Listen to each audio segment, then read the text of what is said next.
Joined by the senior producer of NFL Films, one Greg Cosell, who is also the co-host on ESPN's NFL Matchup Show, and I'm willing to bet that Bills Chiefs will be in block one of that show. Am I right, Greg? Block 4, the finale, a full close. segment. A full segment, okay. A full segment. Actually, block 1, believe it or not, we're doing Cincinnati and Green Bay, which is a very fascinating game as well. Yeah, Burrow's breaking out now. Forgive us for not wanting to hear about Cincinnati Green Bay. That's okay. I wasn't really going to talk about it. I was just mentioning in response to Chris. Yeah. But yes, the grand finale is Buffalo and Kansas City. All right. So, give us your overarching thoughts about this? I mean, we've been talking a lot about the injuries that are coming in. The Chiefs look like they may be as healthy as they've been all year to this point, anyway. The Bills, not so much. Matt Milano's an important part. You had some interesting things before the break about Matt Milano and what you think he means to this defense. Yeah, I personally believe, just based on studying the Bills now for years, that he is the most important player on that defense. And I think if he's out, that would be a really big loss. Now, I'm not going to sit here and say we've all seen enough NFL games to know that doesn't mean they can't win the game. But I think he's a really important piece to their defense, the key player, and particularly in a game where you have a Travis Kelce, because Milano can match up to tight ends with his athletic ability and movement skills. So if he can't go, they're really fortunate to have A.J. Klein, who's a veteran and can step in and play. His skill set, though, his overall skill set profile is just not the same as Milano's. So how much do you believe Buffalo's defensive game plan has to morph and change, knowing Klein has much different strengths than Matt Milano does? Well, I'd be real curious to see how much man coverage that they would play, because this defense has morphed into a defense and evolved over the last year or so to play more man. People think of Sean and Leslie and they think zone. That's the way it was early on, but they play more man. They've been more aggressive with pressure. They would have, to me anyway, some potential matchup concerns if they were to play man. Now, as you guys both know, you can pressure and play zone. There's zone pressures, there's man pressures. You can still pressure if you choose to. I just think you have to think it through, and they're a lot smarter than I am, but you have to think it through and decide how much man coverage you choose to play, because you might not feel comfortable about your matchups. Well, a lot's been made about Mahomes being so good, and this year, maybe unlike other years, he's getting the ball out a little faster, 20 of 23 when he throws it under 2.5 seconds. And we all saw what happened in the Super Bowl when the Bucs could get quick pressure with just 4, right? And that was the difference. It sounds simple, but it's not easy, right? Well, of course. I mean, and Steve, as you well know, you could say that about any quarterback if you get the kind of quick pressure that the Bucs got on a number of occasions in the Super Bowl. I think Mahomes, it's funny you say that about Mahomes. Mahomes is great, and I always feel like I have to qualify it because, on social media, all people hear very often is what they want to hear. I think Mahomes, until the Eagles game this past week, and the Eagles played basically to take anything down the field away. They played soft zone coverage, and Mahomes was very patient, got rid of the ball, took what the defense gave him. I think in the 2 games prior to that, to be honest with you, I thought that he was moving around too much. I thought he was leaving the pocket prematurely. I thought he was playing a little randomly. Is he capable of making big plays when he does that? Absolutely. But it would not have surprised me at all if Andy Reid, who's so good coaching quarterbacks, said, hey, I think we just need to settle down and play within the structure of the offense just a little bit more. And he did that this week, but the defense almost forced him to do that because that was a defense that didn't give you anything down the field. Third down, last year, the Bills led the league in third down conversions at about 50%, just a shade under it. They're trending at that percentage right now, good for a tie for third in the league. The Chiefs are insane on third down, Greg. I know I'm not telling you anything you don't know, but right. 64% overall is a fat number. But I dug a little deeper, Greg. 3rd and 7 or less, 96% conversion. They're 24 of 25. That's insane. Yeah, that's pretty good. Yeah, I mean, there's no question that they're a very difficult team to defend. So the question becomes, how do you do that? Yeah. And look, I don't have all those answers clearly, but I think there's certain things you have to defend when you play the Chiefs. And that's all I can say is what they present to you and what you have to defend. Forgive me if I'm not quite smart enough to tell you exactly how to do it. If I was, I wouldn't be sitting here with you guys right now. But I think you have to defend their 1-by-3 sets where Travis Kelce is the single receiver to the short side of the field, and they have 3 wide receivers to the wide side. It's 1-by-3 is what we call it. And in that trip side, they very often put Hill as the number 3, the receiver closest to the formation. That's a very difficult look to defend. And you have to have in your mind a way that you feel that you can handle that. And the thing they do really well is they stretch you vertically with speed, and at the same time they do that, they expand you horizontally. So they create a lot of voids in zone coverage. And as great as Mahomes is, when I watch their tape, sometimes it seems like he's throwing to receivers that are so wide open that, we could all make those throws. But that's a function, not a bad defense. It's a function of what they do schematically with their route concepts and the personnel that are running the route concept. So they're very, very difficult to defend. One of the things that has changed quite a bit since last year for the Chiefs is their offensive line. They got a bunch of new guys up front. How are they playing? It's really funny you say that, and I've talked with some other people who know more about O-line play than I do. I actually think the O-line they put out there, guys, is more built as a run O-line. I think they're big guys, they're movers, they're road graders. I mean, obviously Mahomes is so good that he can compensate for and camouflage some issues in pass protection on any given play. But I think this is really a road grading offensive line, and I think they've done a really good job the last 2 weeks. Clearly, their offense does not run through Clyde Edwards-Helaire, and I thought they found a specific tactic against the Eagles that allowed Edwards-Helaire to have some 10-plus yard runs, which won't be the case against the Bills. It won't be exactly the same. But I'm curious to see how much they attempt to run the ball, because he's looked really good, Edwards-Helaire, the last 2 weeks, and their O-line has looked very good as a run-blocking unit the last 2 weeks. Flipping it over to the Chiefs' defense, Greg, it looks like Willie Gay will be back in the lineup. He's clearly their most athletic linebacker. First, how have they historically used him in coverage, just from the times you've watched their film over the last year plus, knowing he hasn't been a part of their lineup since the beginning of the season? And second, Chris Jones at defensive end. I know he reduces down inside when they get into some obvious passing situations, but do you anticipate that to continue with Frank Clark expected to return to the lineup this week? Yeah, that's a great question, Chris. And I personally think that Jones is a much better pass rusher inside. Right. And I think because of the changes that on the O-line, it'll be interesting to see. I assume that's going to be the same deal this week with the O-line, with Williams at right guard, Brown at right tackle. Yeah, that's the anticipated lineup. Yeah, and is it Boetker or Botker? I should know this. It's Butker, but Feliciano is back from concussion. He's expected to start at he's expected to play, so he'll be a left guard? Yep, that's the anticipated lineup. Well, my sense is, look, I think Jones will get snaps at D end, and quite frankly, I think they'll give him some snaps against Spencer Brown. And I'm just speaking to the tape, but I think that Deion Dawkins has had some struggles in one-on-one pass protection. And I think their O-line is a little bit of a potential concern in any given game, depending on the nature of the opponent. And if Clark is back 100%, he's a really dynamic pass rusher. And we know what Chris Jones can be inside, where I believe he's better. So that, to me, is an interesting part of the game, because they're going to need to protect. I mean, we know what Josh can do outside of the pocket. He does it every week. He made an unbelievable throw this past week running to his right to Diggs, and he can do that.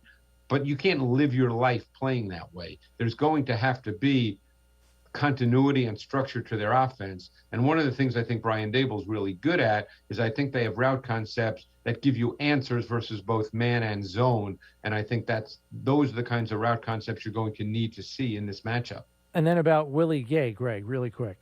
Yeah, he hasn't played a lot in their nickel, because he did not do that last year when he was a rookie. So I don't really have a great answer for that. I mean, they've been playing Bolton, the rookie, this year. Yeah. To my way of thinking, he's not a guy you want to play in your nickel, but they had to do that. Gay is, as you said, Chris, and you're right, he's a great athlete. I remember him testing off the charts at the Combine. He can run, so you assume that he can play pass defense well, but he hasn't done much of it. Yeah. Give me an idea of, I know that people have downplayed the success of the Bills offense because they've been playing some poor defenses, and their defense has been playing some poor offenses as well. What are your thoughts about why the Chiefs are ranked 31st overall in defense? Is it all the injuries, guys out? What has led to that ranking, in your opinion? Yeah, it's funny, Steve, I've been asked that this week by a lot of people, and I wish I had a brilliant answer. They are playing a lot of the same concepts, coverages, rush concepts that they did a year ago when they were much better, and they've just not been as effective. Now, I can't speak to why, other than, how it is when you watch tape and you see a team get beat in his own coverage and there's a void that's wide open. They know that the void's there too, but they're struggling to deal with it. One thing they do a lot of, and look, Tyrann Mathieu missed a good amount of time leading up to the season, and he missed week 1. And I think he's their most important defensive player. And I think with his instincts, with his ability to play multiple positions, he's their middle hole defender in cover 2, and they get to cover 2 through disguise and late movement.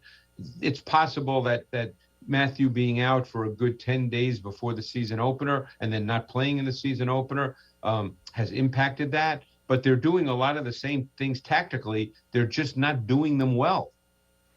I wanted to ask you a little bit, Greg, about what worked so well for the Chargers. I realize they won the takeaway battle 4-0, and that's always going to help you beat the Chiefs. It's probably the best way to help you beat the Chiefs, by giving your offense extra possessions. I didn't watch that entire game tape back, but in the plays that I did watch, it always seemed like the offensive staff for the Chargers had a built-in check-down option for Herbert to turn to every time the Chiefs came with zero blitz. And I don't think they did it a lot, but we know Spagnuolo will do it. Absolutely. What did you pull from the Chargers tape that you think the Bills could maybe go to school on for this week's game? Well, I think you hit something that's really important on the head. One thing when you play the Chiefs is, and this is not a profound statement, but I'm going to get to kind of what you said, is you can't get into a lot of long yardage, and you certainly can't go 3 and out. So if a 6-yard pass is there on first or second down, you got to take it. And I think that's really important in this game, because they will show pressure. We know that they're a pressure defense. They will play, and zero normally they do on third down, but you need to get rid of the football when the pressure comes. And obviously Josh is the kind of quarterback that he has a big play mentality, and at times he'll try to make something happen, and he's really good at that.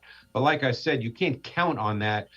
One thing about Justin Herbert that's different from Josh, and they're both great young quarterbacks, but Justin Herbert really plays within the structure of the play design. Some even think he plays mechanically at times, because that's what he looks like. You would never describe Josh Allen that way. No. And I think he has to be really careful in this game of not feeling like, hey, I've got to, the baseball analogy is I've got to hit a 3-run home run with, no one on base. That think that, hey, we got to score 35 this week, and you know what? I got to make big plays. Because last year, if you recall, in the AFC Championship game, they didn't really make many big plays until late third quarter, maybe fourth quarter. Yeah. You have to move the football. I'm not a big believer in the whole concept of limit possessions, because the Chiefs, no matter what you do offensively, will still get 9 possessions, maybe 10. And if they score 5 touchdowns, it doesn't matter. But they need to sustain offense. And yes, do they need to hit explosive plays? Of course you do. But your game plan can't be just swing for the fences and hope that you hit explosive plays. You need to sustain offense. What is the biggest difference between this year's Buffalo Bills offense and last year's? Well, overall, I think that for the most part, while Josh has clearly improved, he hasn't been quite the same. The next part to that is, what do they want to do with the run game? obviously there was a driving rainstorm on Sunday. They played a bad opponent. They could run the ball, and they ran it effectively. So the question is, was that success, was the volume and the success a function of A, the weather, B, the opponent? What was it a function of? Is this something now that we believe that they're going to do more of and that they feel must be important to the way they play offense? Or is this going to be a game where, as I said, we have to score 35, and you know what? Running the ball ain't going to get us 35 points. So that's a question we can't answer. We can just, sort of posit the questions. I wasn't there in Buffalo on Sunday, but the weather was not particularly good, right, Chris? Yeah, it was on and off rain. Yeah, so I mean, so obviously, given the opponent too, that allowed them to run the ball very effectively and stay with the run game. I believe they would like to run the ball with a little more volume and certainly with higher level efficiency.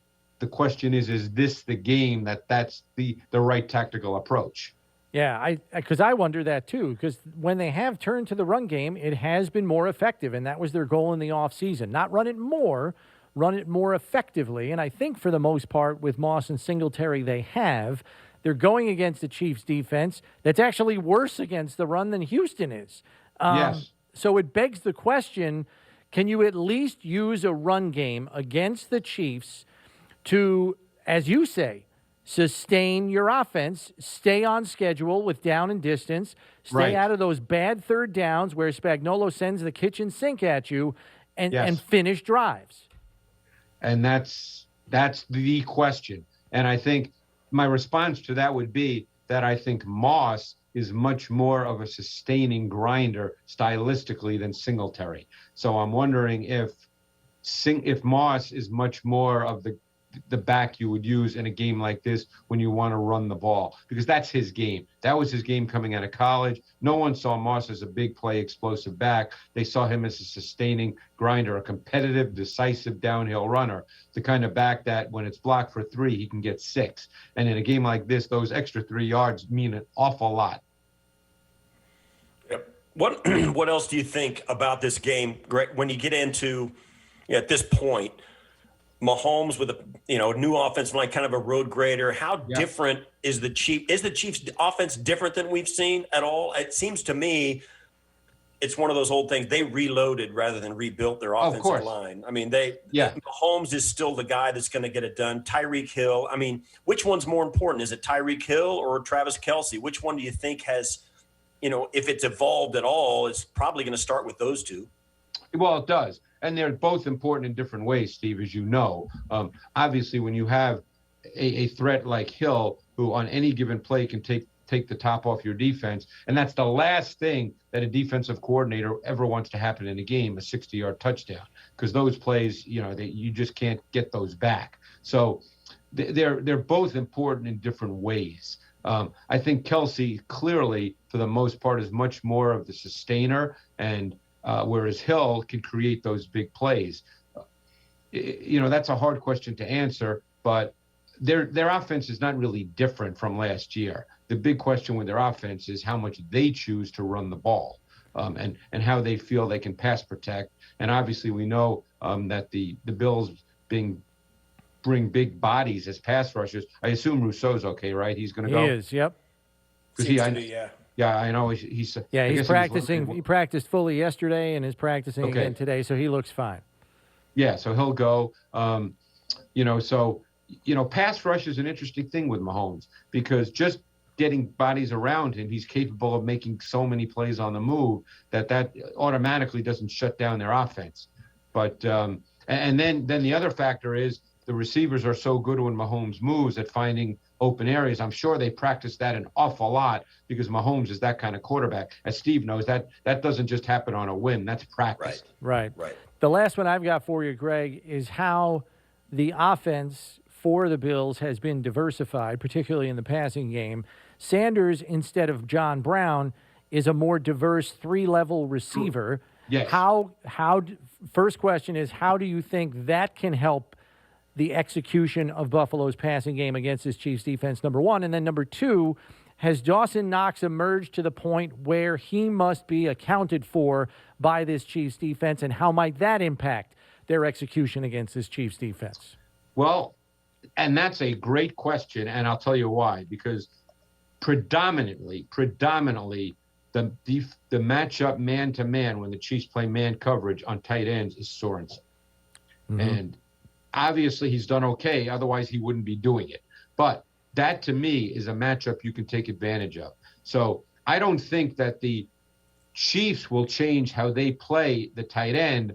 I think it's incumbent upon the Bills to find a way to exploit that matchup. Now, we saw, look, the touchdown we're looking at now, he was not the primary receiver. But the touchdown 2 weeks ago where he lined up as the boundary X and caught the back shoulder fade, he was the primary receiver. So the big question is, do they make Knox more of a factor in this game with plays clearly designed for him when they anticipate man coverage based on film study? I would try to do that because I think Knox is very athletic. And I think my guess is, I don't know what's in his head, but I guess the confidence level's probably going up simply because he's done well through the first part of this season. And he does have quality receiving traits. Last thing I got to ask you about was the rookie Spencer Brown got to start at right tackle. There were some injuries going on up front. He seemed to, and it looks like he's going to get a chance to stay in there. What'd you see from the Bills' rookie right tackle, Spencer Brown? Yeah, I watched him pretty carefully because, obviously I knew you'd ask me about him, and I thought if he continued to play, I actually thought he played pretty well. Again, I'm not an offensive line guru, and I'm not charting guys based on hand placement and footsteps and all that, but I thought overall he played well. In fact, I could make the argument based on tape study that he graded out better than Deion Dawkins overall. So again, this is now a big game. It's the bright lights of Sunday Night Football. He's a rookie making his second start. I can't speak to what's in his head, but I thought just from watching the tape on Sunday that he played pretty well in his first NFL start. He's also going to have about 300 people from Southwest Iowa going to the game at Arrowhead, so he's going to have a cheering section, that's for sure. The play those 300 people, you might not hear them a whole lot. Well, that's true. That's true. My favorite play last week, though, my favorite play last week from him, though, Greg, was when he blocked a guy all the way to the Houston sideline. Did you see that one? Yeah. Oh, yeah. No, he played well. By the way, I did him coming out, so I thought he was a really intriguing prospect because he's a big kid who's really athletic. So the key thing with a player like that to me is, just the NFL weight room, get him stronger, but he's got really good feet. He's long, and that's a trait for, as you guys know, for an offensive tackle, length, whether it's body length or arm length, that's a trait. Yeah. No question about it. As always, thanks, Greg. Enjoy that game on Sunday night. We know you'll be watching, if not Sunday night, in the film room Monday morning for sure. Thanks for the time. I stayed up for the whole game last night, which was a bad mistake given, when I got up this morning. But I think I might have to try to stay up. Well, let's put it this way. Let's hope that it's really close and I stay up, or let's hope if it's not close, it's the Bills, and then I can go to bed. Amen to that. All right, we'll catch up with you next week, Greg. Thanks as always.